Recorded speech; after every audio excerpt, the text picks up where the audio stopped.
நீங்கள் உங்கள் ஃப்ரெண்டோட மழையில் கொஞ்சம் தூரம் வண்டியில் போயிட்டு இருக்கப்போ மழை பெருசான உடனே வேறு வழி இல்லாமல் வண்டியும் பிரேக் டவுன் ஆகிடுச்சுங்கிற காரணத்தினால எங்கேயாவது வண்டியை போட்டு நிற்கலாம் அப்படின்னு யோசிச்சுட்டு இருக்கப்போ கிட்ட ஒரு மிகப்பெரிய பால் அடைஞ்ச பங்களா இருக்குது. சந்திரமுகி படத்தில் காமிக்கிற மாதிரி இந்த பங்களாக்குள்ளே கோவாவில் பெயிண்ட் அடிச்சுட்டு இருக்கிற மாதிரி ஒரு கன்ஸ்ட்ரக்ஷன் சவுண்டு கேட்டுக்கிட்டே இருக்குது. ஸோ நீங்கள் சரி ஓகே, இவ்வளோ பெரிய பங்களா கன்ஸ்ட்ரக்ஷன் வேறு உள்ளே போயிட்டு இருக்குது, ஒதுங்கிறதுக்கு வேறு இடமே இல்லைங்கிறதுனால நீங்களும் உங்களோட ஃப்ரெண்டும் அந்த பில்டிங்குள்ளே என்ட்ராகிறீங்க.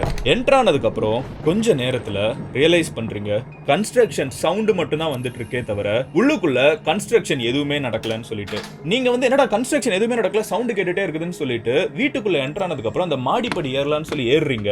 மறுபடியும் ரியலைஸ் பண்றீங்க அந்த படி போய் முற்ற இடம் இன்னொரு சவரு, அது போய் இன்னொரு ஃப்ளோருக்கு போகல. ஆனா சவுண்டு கேட்டுக்கிட்டே இருக்குது, கன்ஸ்ட்ரக்ஷன் சவுண்டு கேட்டுக்கிட்டே இருக்குது.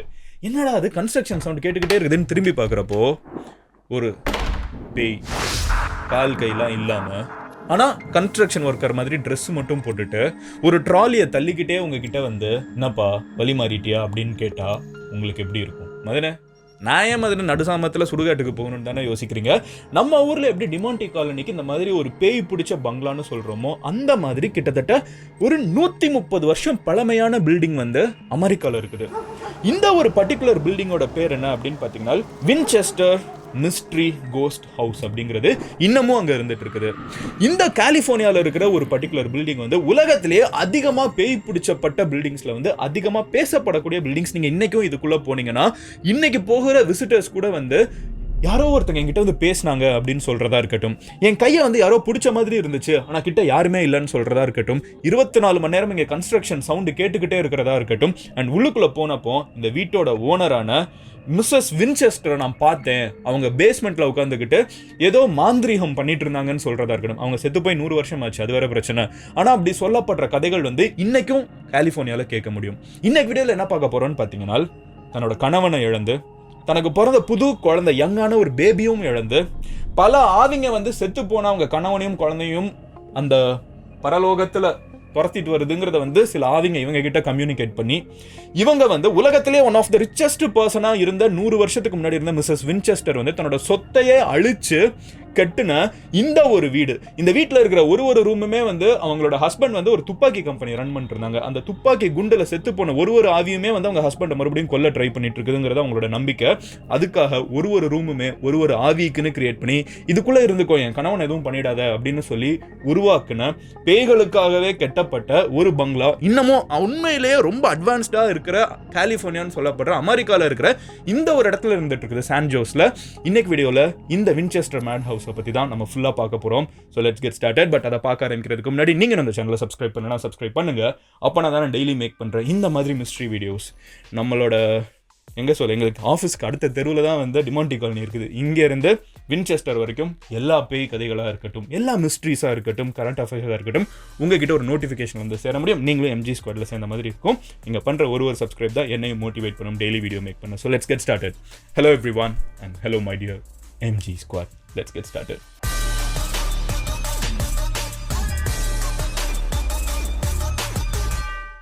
ஃபர்ஸ்ட் விஷயம் என்ன அப்படின்னு பார்த்தீங்கன்னா, வின்செஸ்டர் அப்படிங்கிற ஒரு குடும்ப பேர் நம்ம ஊரில் இனிஷியல் போடும். அவங்க ஊரில் அந்த குடும்ப பேர் தான் எல்லாருமே வச்சிருப்பாங்க கரெக்டாக. வின்செஸ்டர் டபுள் ரிப்பீட் ரைஃபிள் அப்படிங்கிற ஒரு கம்பெனி அமெரிக்காவில் சிவில் வார் நடந்த காலகட்டங்களில் உண்மையிலே ரன் ஆகிட்டு இருந்துச்சு. 19th century 1800s காலகட்டங்களில்.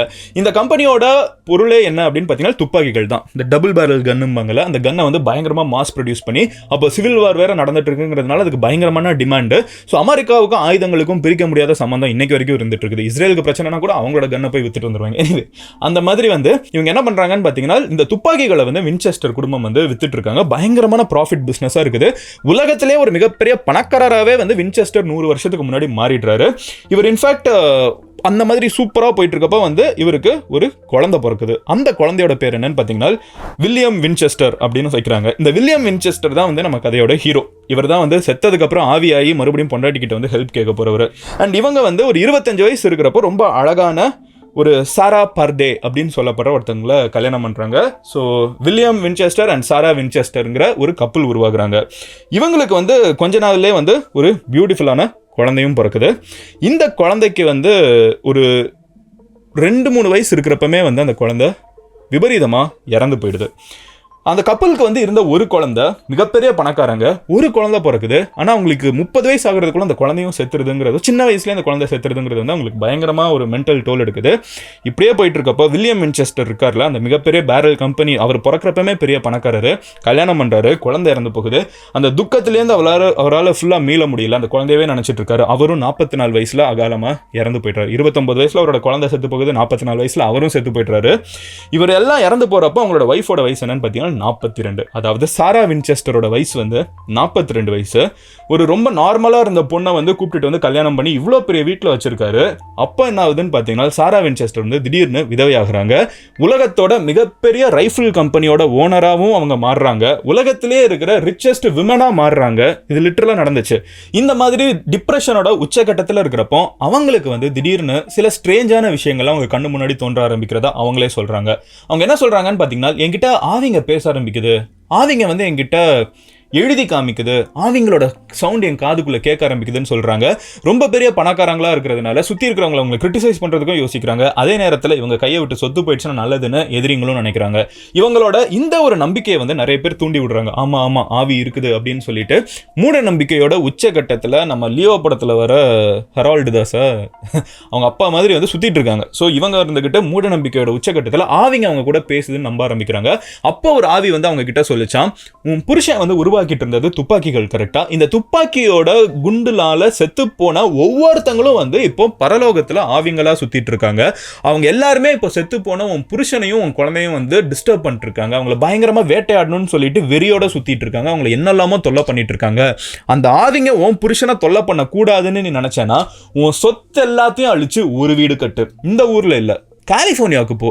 அங்கே இருக்கிற ஊரில் ஒரு பெரிய வீடை வாங்கி அந்த வீட்டுக்குள்ளே வந்து நீ கன்ஸ்ட்ரக்ஷன் நடத்த ஆரம்பி. அதில் ஒரு ரூமும் வந்து ஒரு ஆவிக்கு கொடு. அந்த ஆவி அந்த ரூம்ல இருந்து வெளியவே வர முடியாத அளவுக்கு கன்ஸ்ட்ரக்ஷனை குழப்பமாக கட்டி விடு. அந்த ஆவிங்க உன் புருஷன் எதுவும் பண்ணாது அப்படின்னு இவங்க கிட்ட ஒரு ஆவி சொல்லிச்சான். அவங்க அதை ரொம்ப ஸ்ட்ராங்காக எடுத்துக்கிறாங்க. சொன்ன மாதிரியே கலிஃபோர்னியாவுக்கு கிளம்பி போகிறாங்க. அவங்க வாழ்ந்த வீட்டை விட்டு கிளம்பி இன்னொரு வீடை ஒன்று வாங்குறாங்க. அதுவே ஒரு கிட்டத்தட்ட 7 மாடி கட்டிடம்னு நினைக்கிறேன். அந்த வின்செஸ்டர் ஹோம், இந்த வின்செஸ்டர் ஹோம் தான் இப்போ பேய் பிடிச்ச வீடாக மாறப்போகுது. இந்த வீடை அவங்க வாங்கிட்டு என்ன பண்ணுறாங்கன்னு பார்த்தீங்கன்னா கன்ஸ்ட்ரக்ஷன் ஆரம்பிக்கிறாங்க. ஒரு ரூம் கட்டுவாங்க. அந்த ரூமை கட்டி முடிச்சதுக்கப்புறம் பார்த்தீங்கன்னா அதுக்கு டோர்வே கிடையாது, அது வெறுமனே ரூம் மட்டும் இருக்கும். கம்ப்ளீட்டாக வச்சு பூசி முடிச்சிருவாங்க. அப்படி ஒரு ரூம் இருக்கும். இன்னொரு ரூம் கட்டுவாங்க. அந்த ரூமுக்கு ஒரு என்ட்ரன்ஸ் இருக்கும், 3 எக்ஸிட் இருக்கும். அந்த ரூமோட சென்டரில் பார்த்தீங்கன்னா ஒரு விண்டோ இருக்கும், அதுவும் தரையோட இருக்கும். அந்த விண்டோவை திறந்து பார்த்தீங்கன்னா கீழே இருக்கிற ஒரு ஃப்ளோருக்கு நீங்கள் போக முடியும். மேலே இன்னொரு விண்டோ இருக்கும், அதை தேடினீங்கன்னா அடுத்து போக முடியும். ஆனால் ரெண்டுக்கும் நடுவில் படி இருக்காது. இந்த மாதிரி ரொம்ப வியர்டான ஆர்கிடெக்சரில் ஒரு வீடை கட்ட ஆரம்பிக்கிறாங்க. அவங்களோட கோல் என்னன்னு பார்த்தீங்கன்னா, இந்த வீட்டுக்குள்ளே வரவன் எவனா இருந்தாலும் தொலைஞ்சு போயிடணும். அவன் வந்து திரும்பியே வீட்டை விட்டே வெளியே போகக்கூடாது. ஏன்னா அவங்க கட்டுறது மனுஷங்களுக்கு கிடையாது, அவங்களுக்கு. தனியால் வீடை கட்ட ஆரம்பிக்கிறாங்க. 36 வருஷத்துக்கு அவங்க அந்த வீடை கட்டுறாங்க. எப்போ அவங்க சாகிற வரைக்கும் அவங்க வீடை கட்டிக்கிட்டே இருக்காங்க. 83 வயசுல அவங்க இறந்து போறாங்க. அதாவது 45 வயசுல வீடை கன்ஸ்ட்ரக்ட் பண்ண ஆரம்பிக்கிறாங்க. 83 வயசுல அவங்க இறந்தும் போகிறாங்க. ஆனால் இந்த காலகட்டங்கள் இருக்குல்ல, அது வரைக்கும் 24 மணி நேரமும் 7 நாளும் 30 நாளும் வருஷத்தில் இருக்கிற 365 நாளும் கன்ஸ்ட்ரக்ஷன் நிற்காம, ஒரு செகண்ட் கூட நிற்காம போய்கிட்டே இருந்திருக்குது.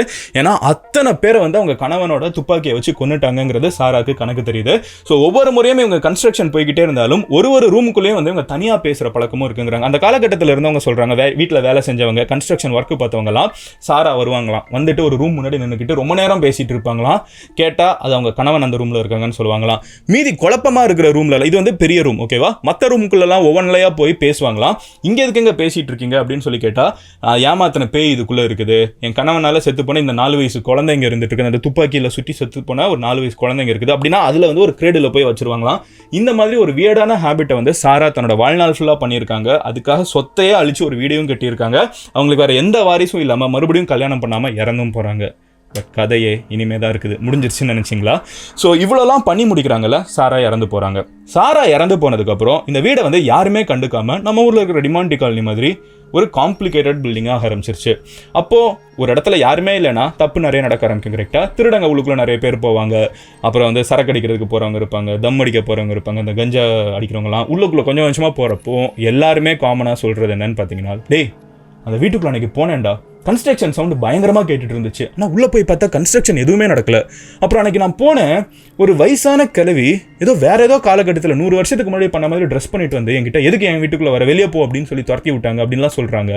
சுற்றி இருக்கிறவங்களாம் இருந்துக்கிட்டு, டே அந்த வீட்டில் யாருமே இல்லைடா, அது எம்டி ஹவுஸ், சாராங்கிற ஒருத்தங்க பேய்க்காக கட்டின பில்டிங்னு சொல்கிறப்போ ஒவ்வொருத்தங்களும் அதிர்ந்து போனாங்க. இப்போ அங்கே இருக்கிற அமெரிக்க அரசாங்கம் என்ன பண்ணுறாங்கன்னு பார்த்தீங்கன்னா, இந்த வீடை கம்ப்ளீட்டாக டேக் ஓவர் பண்ணிவிட்டு இதை வந்து ஒரு மான்யூமெண்ட்டாக மாற்றிடுவோம். கன்ஸ்ட்ரக்ஷனாகவே அது ரொம்ப வித்தியாசமான கன்ஸ்ட்ரக்ஷன். பெரிய ஹால்வே இருக்கும், ஆனால் அந்த ஹால்வேயோட முடிவில் வந்து எக்ஸிட்டே இருக்காது. பெரிய ஸ்டேர் கேஸ் சென்டரில் இருக்கும், ஆனால் அந்த ஸ்டேர் கேஸ் வந்து வெறும் சுவரை போய் முட்டிகிட்டு இருக்கும். மிகப்பெரிய ரூமாக இருக்கும், ஆனால் அந்த ரூம்குள்ளே போகவும் முடியாது, வெளியும் வர முடியாது. அண்டர் கிரவுண்ட் இருக்கும், ஆனால் நீங்கள் உள்ளே போக மட்டும்தான் முடியும், வெளியே வர்றதுக்கு வழி இல்லாமல் இருக்கும். இந்த மாதிரி ரொம்ப வியர்டான ஆர்கிடெக்சர். விண்டோலாம் வந்து தரையில், வானத்தில், அந்த சீலிங்கில் இருக்கிறது, அப்புறம் லேம்பெல்லாம் வந்து தரையில் வச்சிருக்கிறதுன்னு சொல்லிட்டு ரொம்ப குழப்பமாக இருக்கும். அவ்வளோ ஈஸியாக யாருமே இந்த வீடை புரிஞ்சிக்க முடியாது. ஸோ இந்த வீடை வந்து ஒரு மான்யூமெண்ட்டாக மாற்றிடலாம், ஒரு நல்ல அட்ராக்ஷனாக இருக்கும். பேய் வீடெல்லாம் வேணாது ஒரு மான்யூமெண்ட்டாக மாற்றிடலாம்னு சொல்லிட்டு அமெரிக்க அரசாங்கம் வந்து ஒரு மான்யூமெண்ட்டாக மாற்றுறாங்க. அதுக்கப்புறம் இந்த பேய் மேலே நம்பிக்கை இருக்கிறவங்க, நம்மள மாதிரி வீடியோஸ்லாம் பார்த்துக்கிட்டு மதன் கௌரி சேனலை பார்த்துட்டு நிறைய பேர் இப்போ அமெரிக்காவில் இருக்கிறவங்க அங்கே போவீங்க கரெக்டாக. ஸோ யூஎஸில் இருக்கிற நிறைய பேர் கொஞ்சம் கொஞ்சமாக ட்ராவல் பண்ணி இதை போய் பார்க்குறப்போ என்ன ஆகுதுன்னு பார்த்தீங்கன்னா, டூரிஸ்ட்டு சொல்கிறது தான் பெரிய ட்விஸ்ட்டு. 100 வருஷம் ஆயிடுச்சு சாரா இறந்து போய். வின்செஸ்டர் வீடு கட்டி கிட்டத்தட்ட 130 வருஷம் ஆயிடுச்சு.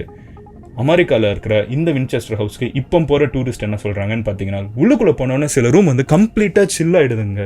அப்படி சில்லானதுக்கப்புறம் நாங்கள் உள்ளே இருந்து பயந்துட்டு இருந்தோம். எங்ககிட்ட யாரோ ஒருத்தங்க வந்து, ஏன் இங்கே நின்றுட்டு இருக்கீங்க, இந்த ரூம்குள்ள நீங்கள் நிற்கக்கூடாதுன்னு சொன்னாங்க. நாங்கள் கூட அந்த வேலை பார்த்துட்டு இருக்காங்கன்னு சொல்லிட்டு அங்கேருந்து வெளியே வந்துட்டோம். அப்புறம் தான் தெரியுது அவங்க சொன்னது ஒரு பேயின்னு. நான் நின்றுட்டு இருந்தேன், என் கையை வந்து பிடிச்சாங்க யாரோ ஒருத்தங்க. திரும்பி பார்த்தா ஆளே இல்லை, ஆனால் கையவும் விடலை, கையை இன்னும் பிடிச்சிக்கிட்டே இருக்காங்க. அப்போ என்ன ஆவி தானே கையில் பிடிச்சிருக்குது அப்படின்னு சொல்லிட்டு இந்த மாதிரி வித்தியாசமான விஷயங்கள் இன்னமும் அந்த வீட்டை போய் பார்க்குறவங்களுக்கு 24 மணி நேரம் உள்ளுக்குள்ளே போனதுலேருந்து வெளியே வர வரைக்கும் கன்ஸ்ட்ரக்ஷன் சவுண்டு காதில் கேட்டுக்கிட்டே இருக்குதுன்னு நம்புறவங்களும் இருக்காங்க. இப்போ வின்செஸ்டர் ஹவுஸை வந்து ஒரு பேய் வீடுனே முடிவு பண்ணி அது ஒரு கோஸ்ட் டூரிஸ்ட் ஸ்பாட்டாக மாறி இருக்குது. வின்செஸ்டரோட வீட்டுக்குள்ளே வந்து பெர்மிஷன் இல்லாமல் உள்ளுக்குள்ளே போகிறவங்க, டிக்கெட் எடுக்காமல் உள்ளுக்குள்ளே போகிறவங்க, உள்ளுக்குள்ளே இருக்கிற பொருளை திருடிட்டு வெளியே வரவங்களை வந்து நம்ம சாரா வின்செஸ்டர் வந்து கனவுல வந்து கூட பனிஷ் பண்ணுவாங்க, இல்லை செத்ததுக்கு அப்புறம் பயங்கரமாக பனிஷ் பண்ணுவாங்க. ஏன் அங்கேயே வந்து அவங்கள மிரட்ட கூட வாய்ப்பு இருக்குங்கிறது அங்கே இருக்கிற நம்பிக்கை இருந்துட்டு இருக்குது. அஃப்கோர்ஸ் இதெல்லாம் நம்பாமல் நிறைய பேர் இருந்துக்கிட்டு இதெல்லாம் ஒன்றும் இல்லை அப்படின்னு நினைக்கிறவங்க இருக்காங்க. பட் நான் ஸ்டார்டிங்கில் ஒரு சம்பவம் சொன்னேன்ல, நீங்கள் உங்கள் ஃப்ரெண்டோட இந்த வீட்டுக்குள்ளே போகிறதுக்கு ஒரு சுச்சுவேஷன் அமைஞ்சிச்சுன்னா எந்த ஃப்ரெண்டோட நீங்கள் போவீங்கன்னு நினைக்கிறீங்க? இங்கே உங்களுக்கு இந்த வீடியோவை ஷேர் பண்ணி மச்சான் போயிட்டு வரலாமான்னு கேளுங்க. அண்ட் நீங்கள் என்ன நினைக்கிறீங்க? உண்மையிலே இந்த மாதிரி ஆவிங்களை செத்ததுக்கப்புறம் வந்து ஆவிங்க இன்னொரு ஒரு உலகம் இருக்குது, அந்த உலகத்தில் இருக்கிறவங்க பழி வாங்க முடியும் அப்படின்லாம் நினைக்கிறீங்களா? இல்லை அதெல்லாம் சும்மா கட்டுக்கதை மாதிரி அப்படின்னு நினைக்கிறீங்களா? எது என்னவோ இந்த வீடியோவை எந்த ஃப்ரெண்டு கூட இந்த இடத்த போய் நீங்கள் பார்க்கணும்னு நினைக்கிறீங்களா? இல்லை அமெரிக்காவில் இருக்கிற அந்த ஒரு ஃப்ரெண்டு கிட்ட அனுப்பிச்சு போய் பார்த்துட்டு விட அனுப்பிச்சு விடுங்க. நாளைக்கு நான் இன்னொரு வீடியோவில் பார்க்குறேன். இந்த மாதிரி வேறு ஏதாவது மிஸ்ட்ரி டாபிக் நான் பேசணும்னு நினச்சிங்கன்னா அது என்னங்கிறதையும் கமெண்ட்டில் சொல்லுங்கள். நீங்கள் பர்சனலாக ஃபாலோ பண்ணணும், வேறு ஏதாவது டாபிக் சஜஸ்ட் பண்ணணும் அப்படின்னு நினச்சிங்கன்னா நீங்கள் இன்ஸ்டாகிராம், ட்விட்டர் எங்கனாலும் மதன் கௌரின்னு சொல்லி சர்ச் பண்ணலாம். என்னோட ப்ரொஃபைல் உங்களுக்கு காமிக்கும், verified profile. And love you all MG Squad. Join பண்ணலன்னா MG Squadல ஜாயின் பண்ணுங்கள், சப்ஸ்கிரைப் பண்ணி. Cheers, take care, see you tomorrow, bye.